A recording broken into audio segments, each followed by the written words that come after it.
Well, welcome everyone to the World of Ability Podcast Network. Today we are having another episode of Choose Greater Health with Paige Speers. Thank you, Emily. And I'd like to introduce my guest, Sophia Soul. And Sophia, you can bring your perspective on what you do for brain injury recovery in Australia.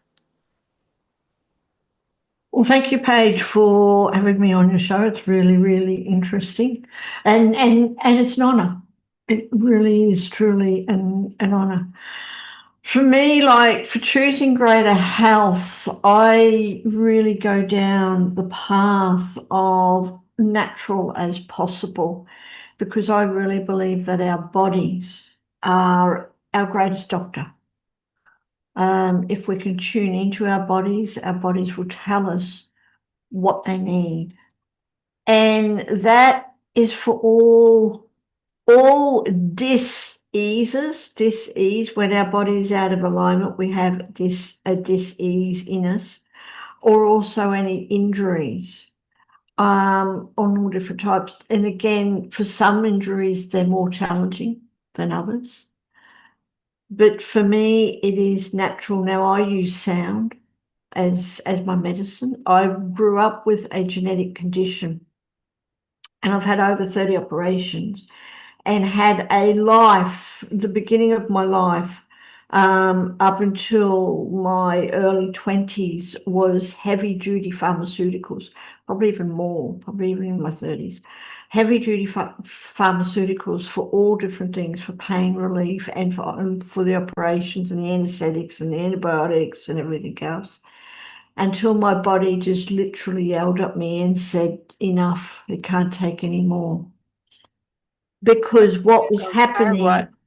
Pharmaceuticals are what caused a lot of trouble for me, since long-term use over 12 years of anti-anxiety medications and combo hormonal birth control led to the blood clots that got into my lungs and caused the oxygen deprivation. Yes. And that's what happens. We live in a world now where it's so much easier to take a pill that for instant relief, and these pills, they give us relief from the symptoms, but they don't go to the cause. But Yeah. yet all our indigenous cultures, no matter where you are, all our indigenous cultures, they don't take pills. Nope. They use their traditional medicines, they use their herbs, they use their sound, they use their instruments, their voice, they do all sorts of things to heal naturally. But in the Western world, I don't know why, but we've forgotten it, probably because, pharmaceuticals are pushed on us so much. The pharmaceutical industry runs the world in a way. It's a money thing. Yeah. And it just leads to so much dis-ease. And, I knew, if I could give it a very quick example of my mother who recently passed away, but she had the same condition, not as bad as me, but the same condition, but she was taking 18 pills just for breakfast. Oh, And dear. a lot of these pills were to overcome the side effects of the other pills that were causing the side effects of the other pills. So, and she was still in pain. So it never went to the cause. It never went to the root of the symptom. It just treated the symptom and that was all, but without going to the cause of it.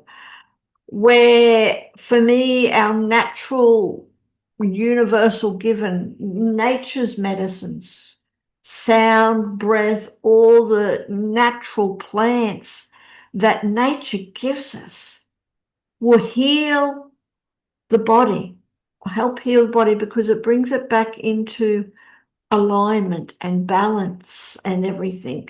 Yeah, there's a lot that standard medicine is missing these days. Yeah, so much. So for me, that's my take on it. And depending on the injury, like for some people, it's really, really challenging. For some people, we need surgery. You need it for some, you need hospitals, you need medication for some. I had a brain tumor a couple of years ago. I actually fell over and broke my shoulder, and while I was in hospital getting my shoulder reconstructed because I kind of smashed it, they did a CT scan and an MRI because that's what they do, and they found a brain tumor, which I believe was manifested because I was putting so much pressure on myself, and this brain tumor was growing in the ventricle and putting a lot of pressure on the ventricle. And they said, if you don't get it out soon, it's going to cover up the hole in the ventricle where all your brain fluid flows through and everything else. And it will, and you'll be dead because it will get too big and your brain won't get the fluid. So I chose to have the tumor removed, which then, of course, you've got to have anesthetic. You've got to go into hospital, right? But the recovery is you don't need all the medication. You don't need all the pain control. You don't need all that. If you could go down the natural way of healing the body. Yeah, standard medicine saved my life when I had the blood clots, but then from there, all the additional options brought me back into thriving. Yes, yes. So, yeah.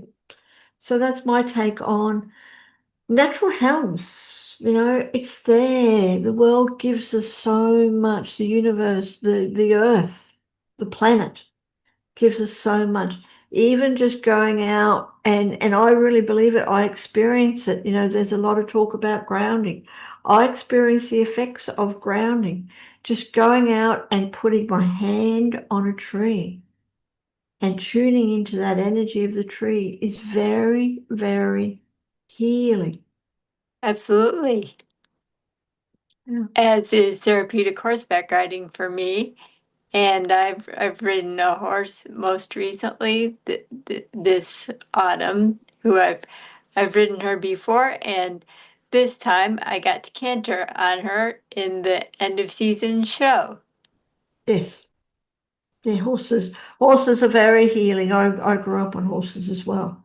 Yeah, And I started then, horseback riding when I was 13 or 14, and more or less continued that since.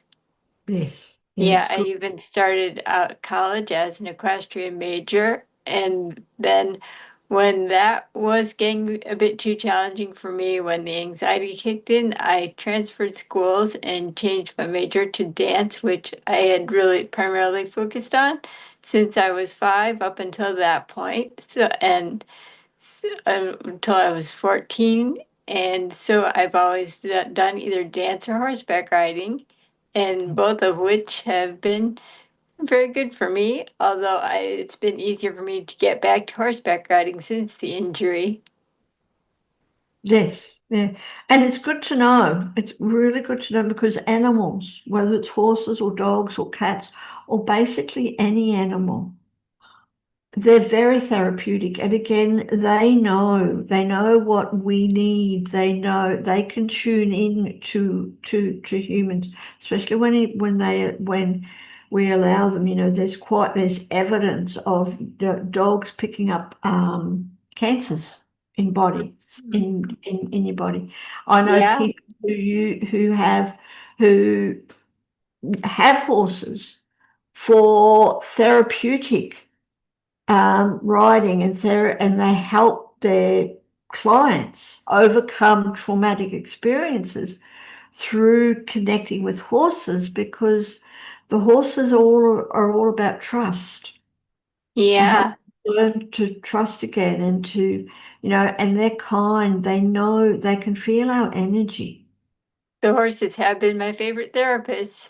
Yes, yes, they're very, very good. Yes, I was fortunate enough to grow up on horses and did a lot of shows with them and riding with them. So yes, they're incredible. Mm-hmm. Yeah. Have you seen most of your clients in person, or have you done online sessions also? A lot of our stuff now is online. We were doing in-person gatherings before, but Probably I have to say since COVID, we've really moved into online, and our online community has grown substantially. So that's where all my energy is focused on, is online. And even though we definitely need the balance of in-person connection because we are social creatures, humans, we need to be out. We need that physical touch, that physical connection, because that's also therapy and helping for us. But being also online is you get to connect with people like your beautiful self from all over the world, people that you're never going to get to meet in person, or when I say you may not get to meet in person, but you can connect with them in such a way that you know them. Like you get to know them and you become best friends or whatever. You get a lot of good friends, even though they're online. Yeah, and that's where a lot of my support groups have gone online too, although it seems like the more varied the group locations and provider locations are, the more options there will be for group members across the world too. Yes, yeah, yeah. Online is my life has changed since we've gone online, because like I said you meet people that you're never going to meet in person, and your whole world expands. You learn so much by connecting with people from all over the world.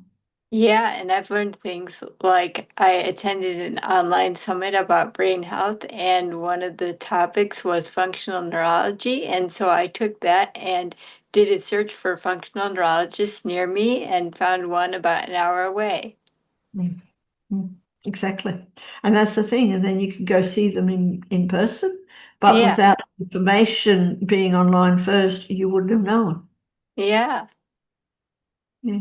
So it's very, very good. It's the same, I've met all different therapists and different people from searching online. Mm-hmm. We live in a world now where, technology and even AI can bring us so much knowledge, so much wisdom, so many opportunities. But we also have to be careful. We have to have that balance that we don't get caught up or consumed by the technology and the AI, because that can have detrimental effects on our health. So there's that balance. It's using it as a tool, but not living your life with it. That there is things outside of tech. Yeah. And did we meet in an online networking group, the Tuesday group maybe? Possibly, yes. Yes, I Yeah. do networking. Mm-hmm. I think a And lot of would you consider yourself your best case study? yes, definitely, because how can I help others when I don't help myself? How Mm-hmm. can I empower other women if I don't empower myself? How can I love others? How can I accept others? How can I appreciate or respect others if I don't do it for myself first? Yeah, I would say that I am my best first client and case study also in even just finding all the resources and connections that I have and that I'd like others to know about. Yes, yeah. We have to, Paige, we have to use ourselves as our own case study, because especially if you go down the coaching path, when I was studying to become a coach, you put yourself through your own program. Yeah, And I really also believe that what we do professionally, especially with others, is because it's what we needed ourselves. When I, yeah, for an example, I became a meditation teacher and also a self-esteem facilitator. I used to run workshops and retreats and everything on self-esteem because I need to meditate regularly And I had no self-esteem when I was when I was growing up. I had absolutely no self-worth, no self-esteem. And so I learned about self-esteem and I studied it and I practiced it. And then I started sharing it with others because that's what I needed. And we learn the most when we teach others or share with others or show others. It's all the same. That's where we learn the most, because if I'm telling you something, Paige, about whatever it is, but I'm not living it, then that affects me, right? So, and it comes back and I'm not being authentic, I'm not being who I am. So I know that I have to start living this way to be able to show others. Yeah, another area that I found that's been a big pillar of my life and recovery is nutrition, since I'm also thinking that the antibiotics that I've been prescribed by a family doctor in my teens, oh, that did a bad number on my microbiome and my gut, and that threw off the neurotransmitter balance, and that's what led to the anxiety, a lot of it. And since I had 8 months of twice weekly neurofeedback sessions in my first year after injury, I think that set a good foundation for stabilizing my emotions. And then better nutrition came in and completed the picture there. Totally.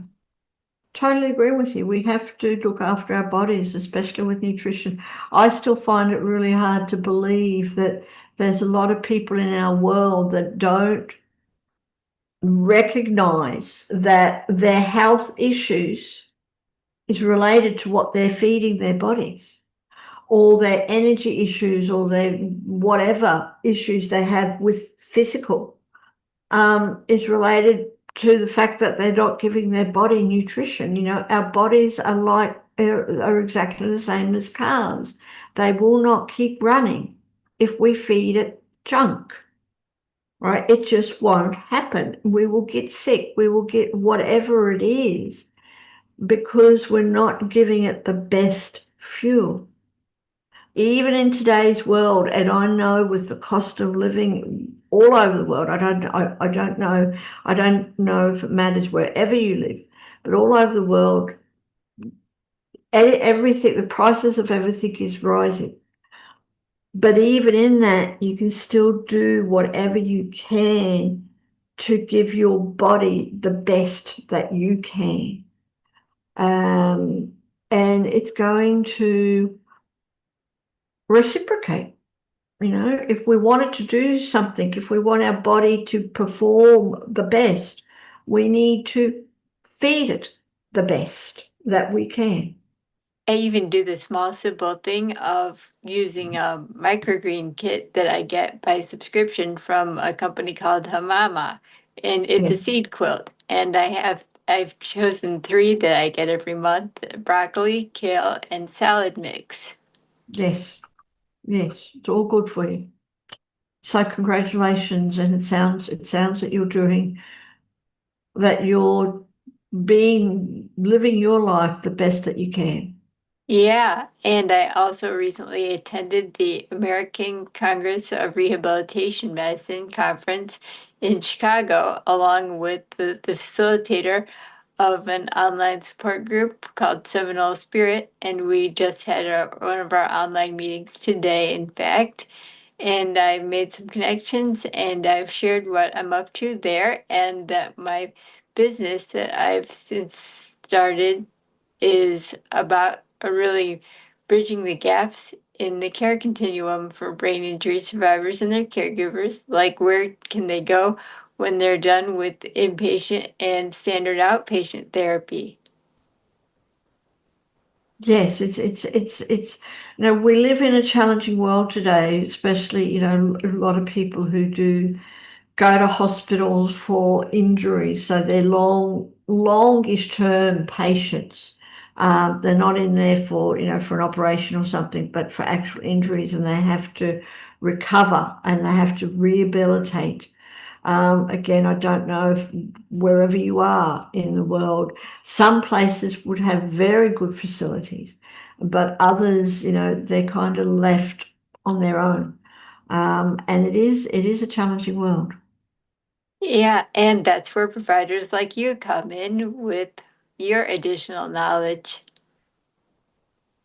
Well, we aim to. We have a community for women. Again, we're here to support women, to empower them, offer them a place to belong. It is online, but even, like I said, even online, we have a community, and you get to meet some amazing women, and we all have each other's back because we've all been through similar situations, not the same, because we don't live the same lives, but similar. It's all about, living in this world, in this challenging world, and as best as we can, coping with it, living with it as best as we can without being affected by it. And that's the wonderful thing about having community. I really believe one of the biggest things that we all need is community, whether or not that's a family community for people who have families that support you and help you, because people do, but there's a lot of people in our world that don't have that. They don't have that close family community. So then you can go to other communities. And, I'm really grateful that I've been guided to co-create, Sacred You, which is a global community for women where we do connect and we do, I said, support you and have your back, because we understand, we get that it's a challenging world to live in, and we're here for each other. Yeah, and your community, or at least one of them, is on Facebook, yes? Yes, yes. We have a Facebook group. We also have our village community, which is online on our website, where we do lots of community events and connection events, where people can come online and connect with others. And what's the name or address of your online community? We can It include it is in the show Sacred You. notes as well. Yeah, okay. It's Sacred You. That's the letter U, right? Dot love. So it's sacredyou.love, because it's all about you, and it's all about, connecting to that sacred part that's within us all. It's all about loving that sacred part. So Sacred You, letter U, dot love. Well, that's some really good last advice for our viewers also. And thank you so much for being my guest on the show today, Sophia. Thank you for having me. It's been an honor. Okay. Thank you.